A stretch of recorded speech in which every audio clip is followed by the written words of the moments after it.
How does cheerleading relate to Proverbs? Let's dive in. Today we're going to talk about chapter 12, verse 14 and 15. From the fruit of his words, a man has fill of good things, and the work of his hands comes back to reward him. The way of the fool seems right in his own mind, but he who listens is wise. When we share good stuff, more comes back to reward us. So when we praise our partners and our teammates, when we praise our cheerleaders and our coaches and we give thanks, that comes back to reward us in kind. Sometimes it can be easy to be frustrated. Perhaps we think that our way is the only way. This happened to me at work today. I think I do a good job at relating to people and to making sure they are getting the right things. I'm very particular at making sure their form is good, making sure they're owning their breath before they move on to the next stage, and that they can line everything up and taking it step by step and doing a building block. But sometimes that's slow for people, and they don't like to go that slow. They want to be moving faster. And I was out sick last week, and my clients had to see other people, and they did something different because they don't test the same way I do, and they don't look at the same exercises, and I treat very differently. So they added other exercises that I don't add. That to me is going backwards. They weren't wrong. Today I realized I'm the fool.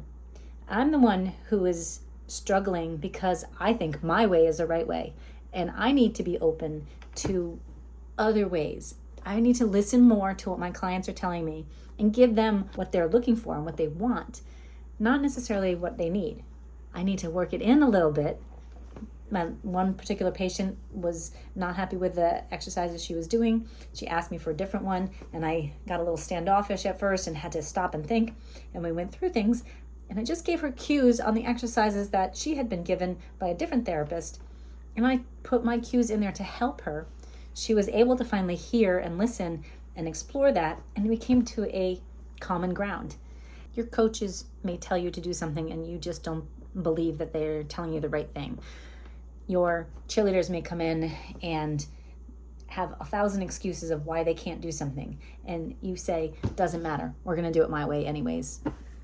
But that makes you a fool for not stopping and listening. We have to stop, and we have to pay attention to what our cheerleaders, our coaches, our parents are telling us, and take it in. I had to sit and process, and it really bothered me through the end of the day. I'm not proud of that, but if I continue that way and I don't learn from that, then I'm the fool. But if I can learn from that and I can pause and see what the other therapists are giving compared to mine and blend the two, then my client is going to be that much better off in the long run. And I'm going to do better for it in the long run too, because I'm going to learn and I'm going to listen and I'm going to grow from this experience. The same thing goes in cheerleading. You have to be able to grow from your experience. You have to know that nobody's telling you something to hurt you. They're telling you what they know. Sometimes you need to pause and say, how does this fit into what I know? And then blend the two together. And maybe that involves a conversation. Maybe it involves hey, I was doing it this way. I know you want me to do it this way. This is our new blended way. What do you think? Does it work? If yes, great. If no, stop and listen and see what you need to do to change it again. Something I keep coming back to, there's no one way to do everything. Research can show you that this way is the only way. I can come back and say, you're totally doing it wrong. It doesn't follow research at all, but I'm not right either.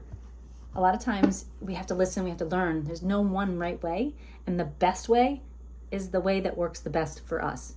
And that sometimes takes taking a step back, dropping our expectations aside, dropping the fact that we know it all, and listening to our neighbor, our friend, our coworker, our teammate, and making progress from there.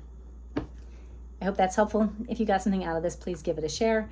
And don't forget to subscribe for day 13, which is coming tomorrow, and talking about Proverbs and cheerleading.